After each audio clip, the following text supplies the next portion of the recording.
Switzerland and its unique economic system almost have a mythical status globally for being the rich place where rich stuff gets done.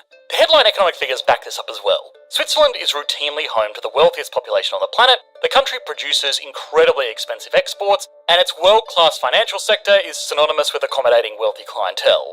This is all supported by its legendary neutrality, further heightening its mystique as the place where world-shaping decisions are made behind closed doors. It's the global headquarters of the central bank for central banks, it hosts the controversial World Economic Forum in Davos every year, and of course, it has rightfully earned a reputation for being a safe haven for ill-gotten gains. But behind this global reputation, there's a real economy with real people, and that reality is that Switzerland is not magical. There is nothing inherently special about the country that makes it the richest major economy on Earth, but if anything, that just makes it even more interesting. Switzerland's success is not luck, and if anything, it had a few key challenges working against it, which means theoretically other economies could learn a lot from it. It also means that the outward success displayed to the world doesn't necessarily translate to the lived experience of average Swiss citizens, and its world-leading industries are not invincible. In fact, very publicly, they're starting to lose their luster, and in industries where reputation is everything, that could be a very bad sign. So, to understand the real economy of Switzerland, we have to, as always, answer a few important questions. How did it develop these world-leading high-end industries? Do these industries really benefit the day-to-day life of the average Swiss citizen? And finally, what happens to the country when its global reputation starts working against it? Strategic financial management is crucial not just for nations, but for individuals too. This is where our sponsor, Trading 212, comes in, a platform designed to help your money grow instead of losing value to inflation. With Trading 212, even just holding your funds in your account earns you 4% interest, a straightforward way to ensure your money is working for you. One of the features I appreciate most is their multi-currency account. If you're managing finances across different currencies like euros and Swiss francs, you'll benefit from exchange fees capped at just 0.15%, one of the lowest rates in the industry. Trading 212 also offers a pies and auto-invest tool, allowing you to diversify your investments across multiple companies with ease. If you're not sure where to start, you can explore the portfolios of popular investors, copying their strategies or customizing them to suit your own goals. You don't need to be a high-risk trader to take advantage of these tools. Trading 212 is all about making smart, steady investments that grow your wealth over time. So why not take control of your financial future? Sign up to Trading 212 using the code EE, make a deposit, and you'll receive a random fractional free share worth up to €100. The link is in the description, or use code EE to start investing today. Being a landlocked country doesn't lend a hand to independent prosperity in most countries, and with little to no natural resources like oil, Switzerland's ability to become this obscenely wealthy has never been a result of Venezuela-style extraction, but rather consistent collaboration with its neighbours. Originally, the country's people often had to venture out beyond their borders to find decent pay, and they often worked as mercenaries, most notably with the Old Swiss Confederacy, which allowed them to turn a profit under the leadership of neighbouring monarchs while simultaneously discouraging invasions. Even today, the Swiss Guards are the people who protect the Pope. As far as true wealth is concerned, contrary to some reports claiming that Switzerland was wealthy by the start of the 20th century, although the seeds were planted, its major journey actually started during World War II. The reason for that is that the Swiss government embraced neutrality, acting as a haven for vast amounts of money, as well as supplying what was needed to anybody who had assets to spare. After the war, it was one of the few manufacturing bases on the continent that was left largely untouched, so it was able to supply for Europe at a time when it couldn't supply for itself. And with that, the world's soon-to-be richest middleman was born. But this was just the beginning. Switzerland was one of the first countries in the world to develop mechanised industry. In fact, an early textile boom made Swiss industrialisation only second to England in the 19th century, and they channeled much of these profits soon after into major infrastructure projects. The legacy of these efforts is a road network of around 73,000 kilometres and 5,200 kilometres of rail lines, with Swiss citizens using railways more than any other country in the world through some of the most difficult to develop terrain on the planet.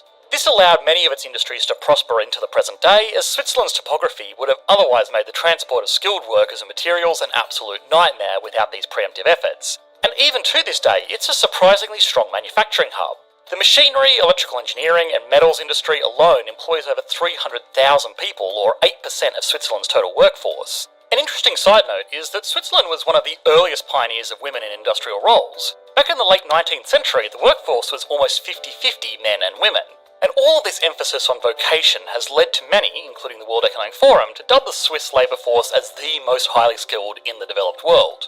From as young as 16, a lot of industry hopefuls stop full-time education, instead rotating between school, intercompany courses and hands-on experience in a workplace setting.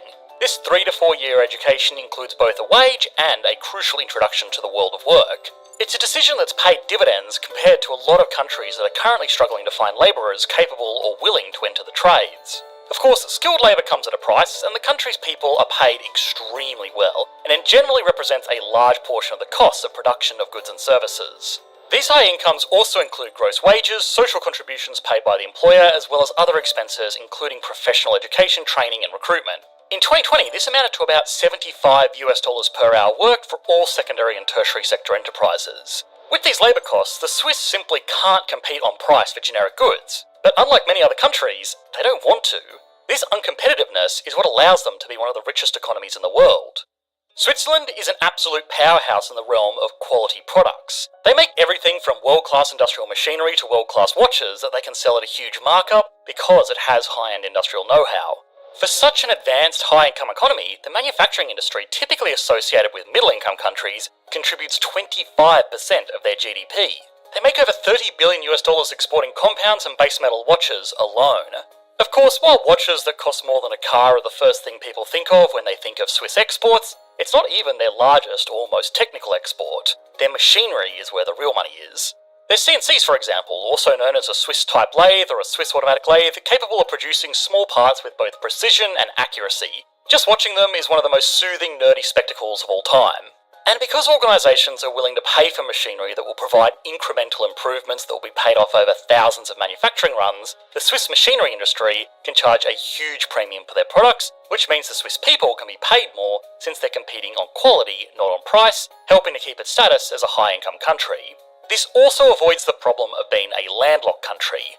Normally such a position makes trade very expensive because bulk goods can't be directly loaded onto ships, which are the cheapest form of transportation over long distances. But this is a problem for an economy making basic goods with low margins. A toaster can be manufactured pretty much anywhere, especially in places like China, so people are going to buy the cheapest one, putting huge pressure on shipping and labour costs. A Rolex can only be made in Switzerland, so they can charge a lot, and the cost of labour and shipping is basically irrelevant in the end cost of the product.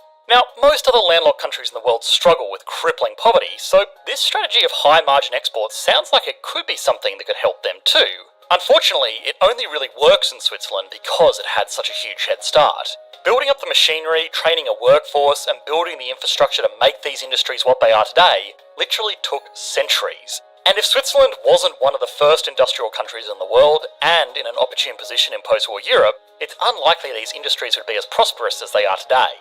Wealth begets wealth, and Switzerland has been able to reinvest over a very long time. Plus, Switzerland can also bring in world-leading people in their respective fields and pay them more than they can make pretty much anywhere else. And this isn't even considering the greatest asset that Switzerland has, a trustworthy environment. At least the right kind of trustworthy.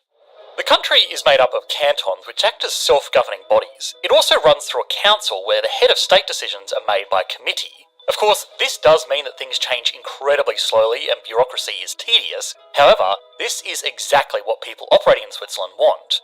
They want to know that nothing is going to change in the place where they're doing business, even if it would be for the betterment of the population.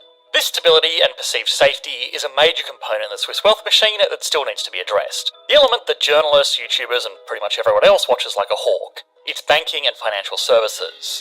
Switzerland has a long history of banking, tracing its way back to the fact that the country is literally designed like a vault with natural protections from the rest of Europe. It became a safe haven for kingdoms to keep their gold and conduct finance in a place that would be very hard to break into, which again rapidly escalated during and after the Second World War. Even today, Switzerland is one of the best defended countries in the world, even though it's surrounded by very peaceful neighbours. Their citizenry is often cited as being well armed, and near places like the German border, every railroad and highway tunnel has been prepared to shut with explosives. Not to mention that the country itself is dotted with thousands of mountain bunkers that may or may not be filled with gold of dubious origin. All jokes aside, many of these Cold War precautions are starting to be dismantled. However, Swiss defence as a whole is still pretty impressive, and that reputation as a country-sized fortress has carried through to the modern day.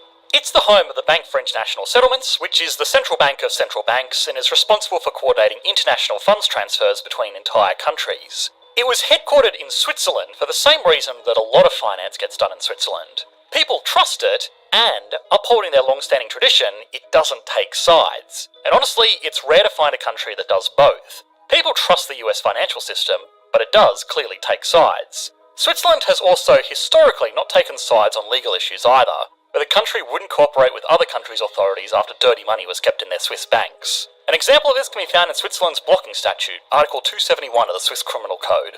The statute makes it illegal to perform official acts on behalf of a foreign authority on Swiss soil, which includes gathering evidence for foreign proceedings, examining witnesses, and serving proceedings for foreign litigation.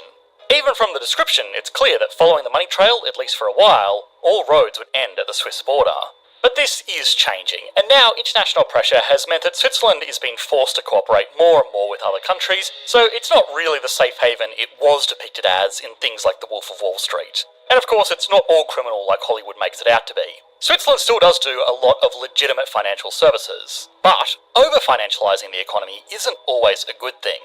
It almost always leaves an economy vulnerable if the industry is heavily prioritised. Just last year, Credit Suisse, the second largest financial institution in the country, collapsed, causing a panic in an economy that was famed for its financial stability. Shake-ups of Credit Suisse's board, particularly in the aftermath of the Greensill and Archegos scandals, led to the loss of institutional knowledge at the lender, which left Credit Suisse's board unable to find long-term solutions to its shortcomings, even with buffers, leading to a poor risk culture inside the institution.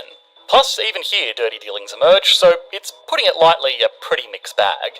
Laundering money for Japanese gangs and Bulgarian traffickers, to kickbacks in Mozambique, tax evasion which involves superpowers like the United States, spying on former employees on their own soil, dealing with African dictators and jobs for business deals with Chinese officials in Hong Kong. Well, this isn't the rap sheet that reputable investors love to see.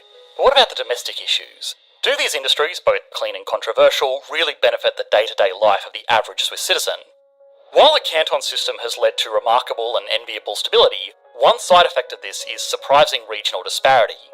The difference in income levels between cantons is bigger than the income levels between a lot of countries inside of Europe. And most of the wealth is concentrated in just two cantons, Zug and Schweiz. They all have different taxes, with the richest paying about 51%, laws, languages, mainly German, French and Italian, as well as respective traditions in each segment. So moving between cantons is almost like moving between countries. People make lots of money, but everything is expensive. Inequality is a real issue amongst cantons, and because of the cost of living, this pushes even average earners into stretching their personal finances. For families, this can mean as little as 3 people under a small roof can expect to spend between 4,000 and 8,000 Swiss francs per month on living expenses. These costs can vary depending on lifestyle and where they live in Switzerland, but it's staggeringly high for the average person nonetheless. This means that true Swiss quality of life is not that much different from a lot of other countries. Switzerland is also reshaping its domestic industries, which means growth has been slow, but again, if anything, slow and stable growth is exactly what the country wants.